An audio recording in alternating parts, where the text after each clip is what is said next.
My name is Chris Bowles. I'm the Heritage Outreach Preservation Planning Manager for History Colorado, as Erica said.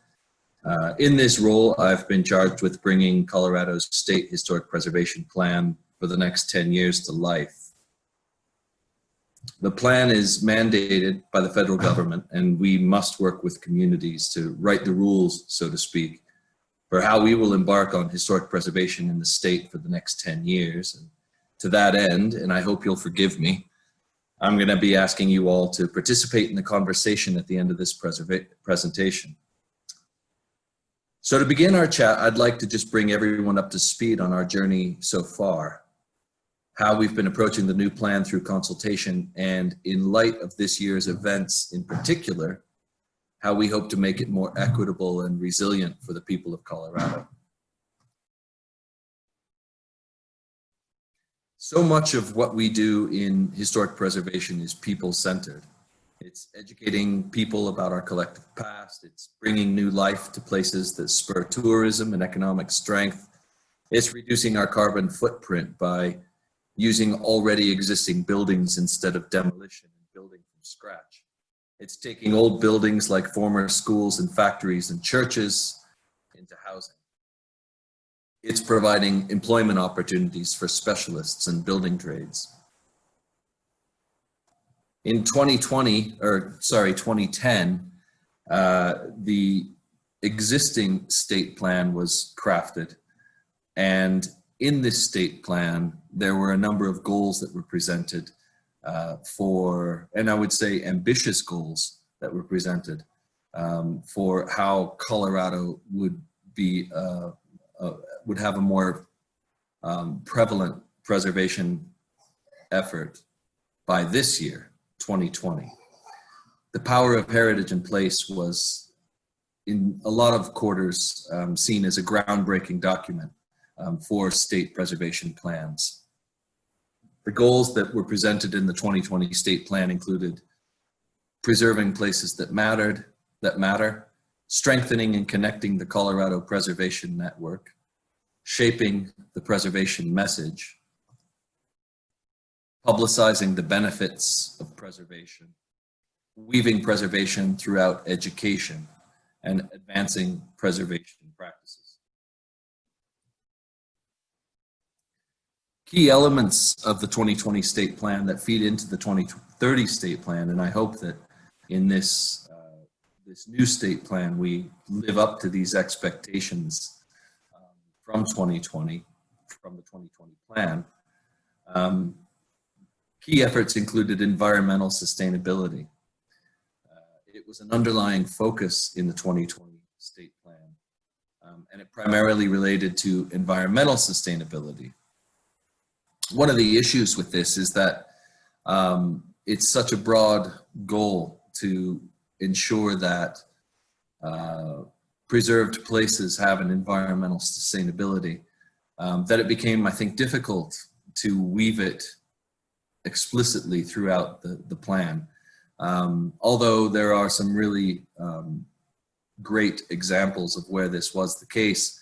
And because of this, there was I think a push over the last decade to make sure that the environmental impacts and that buildings were environmentally sustainable, that those things were achieved over the last decade. So I think it really did help the effort over the last 10 years.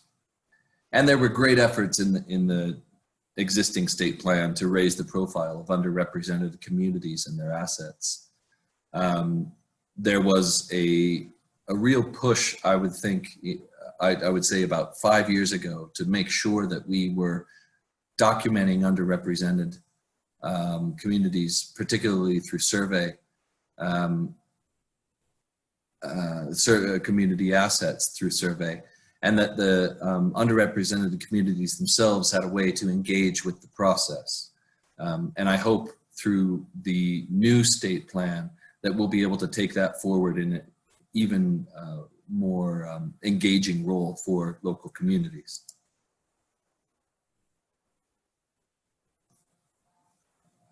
So as I said, the National Park Service requires every state to have a statewide preservation plan in consultation with communities. For us and for this process that we're currently undergoing, this began in late 2018 and 2019 when the state preservation board established a series of goals, and that these goals were then put out to the public throughout last year. Here you can see where we went. There was quite a number of public meetings that were held across the state. And here's just a few examples in the pictures of the folks who turned up. There were hundreds of people that turned up to these across the state.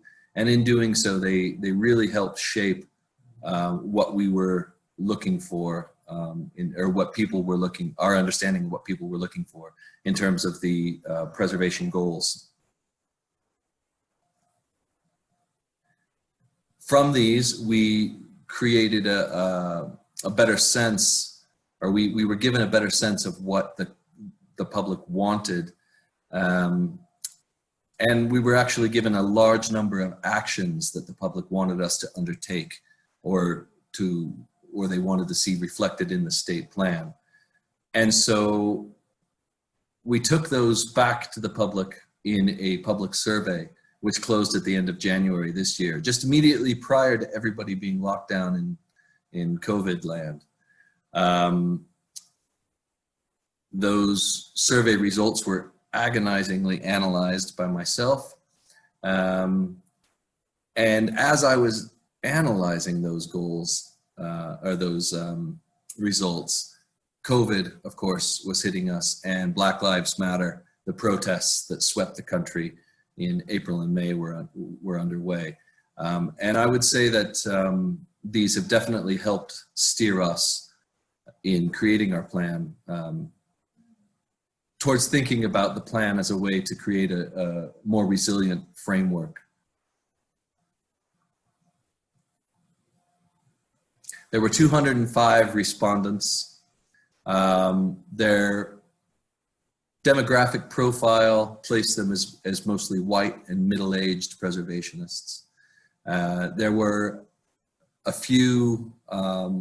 very few BIPOC voices represented in the responses. Rather than see this as a failing of the state plan, we would like to try and engage them even more through the state plan to try and raise those voices up, so that when we have to refresh this plan in 5 years, those voices are heard much more. So through the process of talking to the communities, understanding their wants and needs for preservation, and in seeking clarification through our survey, we determined that people really wanted preservation to pay its way in society and the economy, meaning that preservation for 2030 needs to proactively engage Coloradans in ways that touch everyone's lives, their social relationships, and that helps local economies and the environment thrive.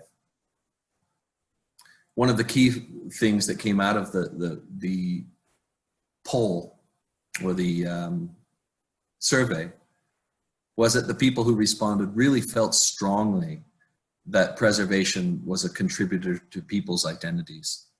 And I think that this really highlights a shift in the way preservation is viewed. That historic buildings that or places, landscapes, archaeological sites that are in the landscape or in the townscape, really do contribute to how people feel about themselves, how they feel about their society, their sense of place and belonging, and that combined, these factors lead to a desire to preserve more and to make sure that our past reflects the memories that we have of it, individually and socially. It also was seen as a key driver of economic development in particularly rural Colorado, and especially through heritage tourism. That was seen as one of the kind of big things that preservation can lead to, is this idea that we can create a heritage tourism environment within a small town, say. But there are other ways that heritage contributes to a local economy, and hopefully we'll touch on some of those in a moment. Social challenges were a significant concern, and in particularly the need to have preservation resonate more deeply with BIPOC communities. Though the chief concern that people had through the survey was a lack of preservation funding in the state. All of this pulled together gave me a clear steer, led me on a path as I was analyzing the results earlier this summer, to look at frameworks that might fit the desires of the communities we reached out to last year and those who filled in our survey, and gave us a better idea of what people wanted. In looking for ways to frame all of this, I fell on the idea of sustainable development, which is also something that is increasingly seen as important throughout the state of Colorado, throughout local and state government. In 2015, the United Nations established a vision for all countries that by 2030, we would leave no one behind. This vision is channeled through the lens of sustainable development. The United Nations have given us 17 sustainable development goals that will transform our world by 2030. The first goal is no poverty. The second, zero hunger. The third is good health and well-being. The fourth is quality education. There's gender equality, clean water and sanitation, affordable and clean energy, decent work and economic growth, industry, innovation, and infrastructure, reduced inequality, sustainable cities and communities, responsible consumption and production, climate action, life below water, life on land, peace and justice, strong institutions, partnerships to achieve the goal. So, as I'm sure you can see, these are pretty broad. They're so broad that you couldn't really bring these down, many of these down to a local level. And there is potentially some of these that won't fit well with preservation. However, I'm sure you can see that through some of these, preservation actually does fit in pretty well. And so to that end, UNESCO, sorry, here we go. Oh, I'll talk about what sustainable development actually is here just for a second. For those of you who probably understand something about it, but I find this diagram actually helps us kind of get to grips a little bit better with it. This sort of Venn diagram showing how sustainable development works within a system based on equity. So we have people at the center, and that's thinking about the social equity, about how we try to make society work for everybody. And then we have the economic prosperity of people. And we hope that that leads to an equitable relationship between corporations or money producers and the people and their social equity. And then we have environmental stewardship. Now in this model is talking about the natural environment. I include very much the historic environment, the built environment, the archaeological environment that we have all around us. Because they are one and the same thing. In my mind, they are, there is a direct interplay between the historic and the natural environment that can't be disentangled. So we hope that the planet and the environmental and the historic environment continue to be viable, and that economic prosperity is still taken into account in creating environmental benefit, and that this environment is also bearable for people, and that they can live and grow and thrive in a better environment.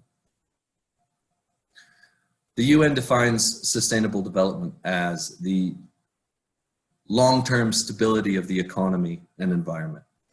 This is only achievable through the integration and acknowledgement of economic, environmental, and social concerns through the decision-making process.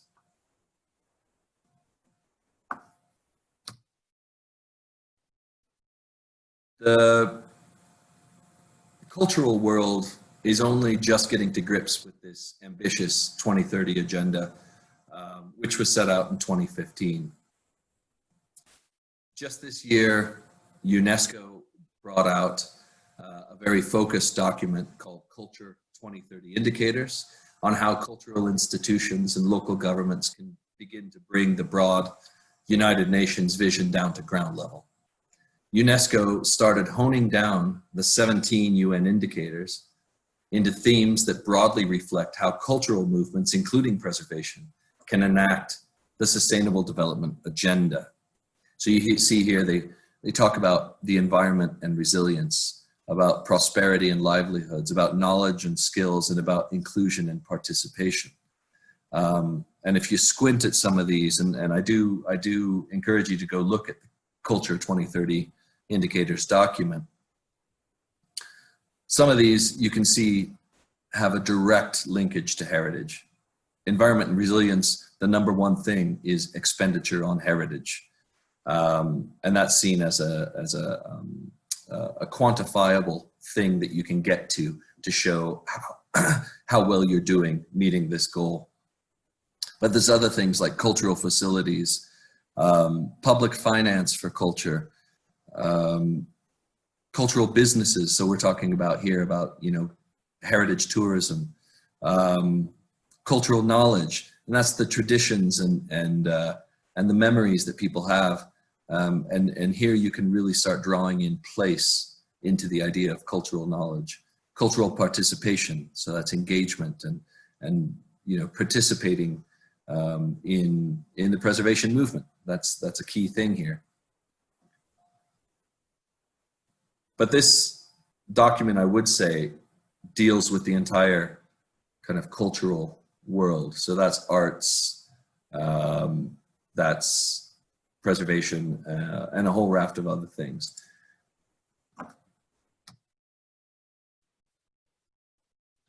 Work is still going on to try and hone these really broad United Nations goals down. At the moment, the International Committee on Monuments and Sites, also known as ICOMOS, are preparing a tailored preservation-specific guidance on how to bring this wide agenda into local government. We've had conversations with ICOMOS about the 2030 Colorado State Plan, and they're excited about our approach. And our approach is this: by creating a people-centered preservation movement that hears, understands, and honors the full diversity of the ever-evolving American story, we can use historic places to bring about real social, economic, and environmental change to the benefit of all Coloradans.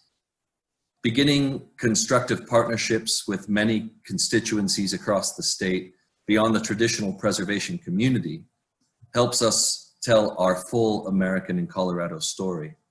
A people-centered preservation movement nurtures more equitable and sustainable communities. It should work to foster a creative economy, conserve land, and avoid carbon emission, and encourage tolerance and social cohesion. So here's our draft vision for the new 2030 state plan. By 2030, all Coloradans will understand, value, and practice historic preservation as a fundamental tool for sustainable development within the state.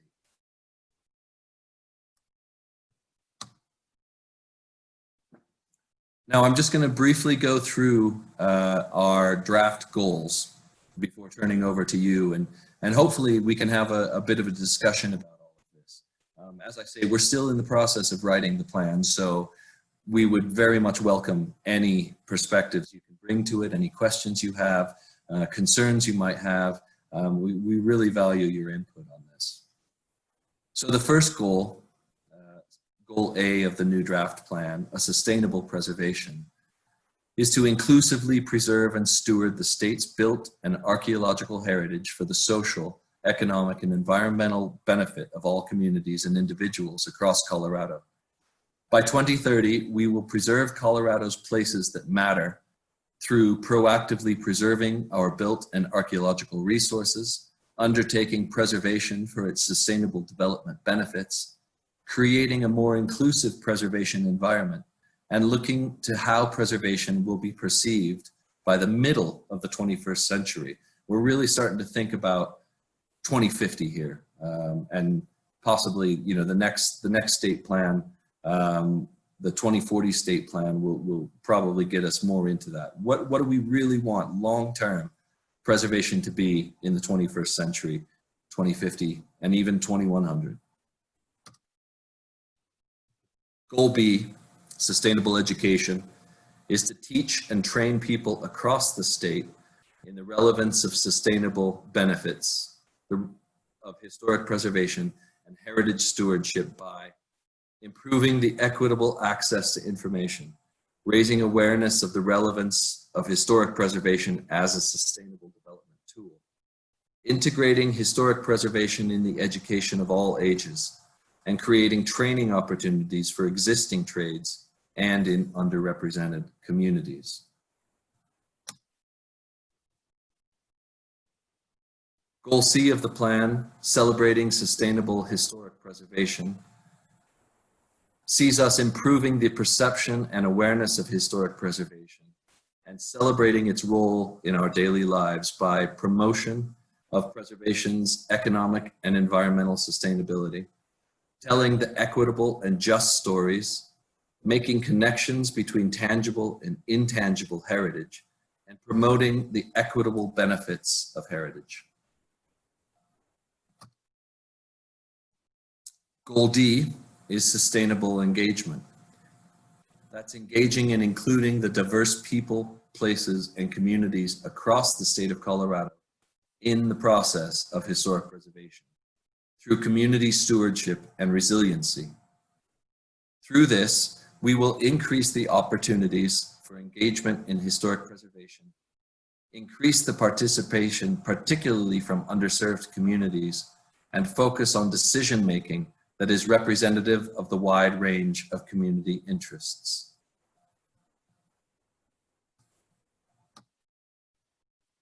And finally, the fifth goal of the plan is sustainable connections. And that's integrating the immense value of historic preservation and community stewardship with sustainable development through partnerships, community planning, and decision-making at the local and state levels. Through this plan, we will make historic preservation information sources and resources more accessible, connect historic preservation policy and governance with a variety of stakeholders at the local authority and state government level, and connect historic preservation interest groups with their wider communities for the benefits of all. So before I turn it over to questions and answers, I'll just say where we're going briefly. So we are in the middle of writing the first draft. I would say towards the end of writing the first draft. We have a draft. It's ready to start putting forward to a few folks for their comments. Chief amongst these will be the preservation boards, the national and state register boards, who will have a look at it this month and provide us some comments by the end of the month. We'll put it out to a public consultation by mid-October. So we would very much welcome your reading of this and your comments on this. We really want this to represent all Coloradans and their perspectives. So the more people we can have put eyes on it, the better. We hope to have a second draft to the National Park Service in November. And then depending on their comments, the final draft to them in December, with publication by early 2021. Okay, so what we'll do now, I thought it would be really useful to use this as a mini consultation with yourselves. And thank you very much for taking the time to hear me talk about the state plan. In very general terms, we can get into some nitty-gritty if you want. But what I really wanted to do is ask you a few questions, and I think Erica is ready to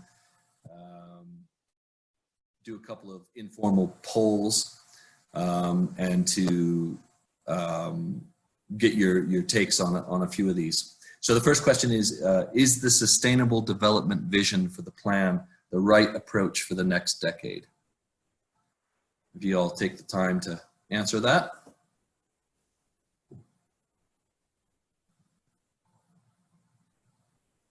And the second one, are the goals doable? And the third, can you see the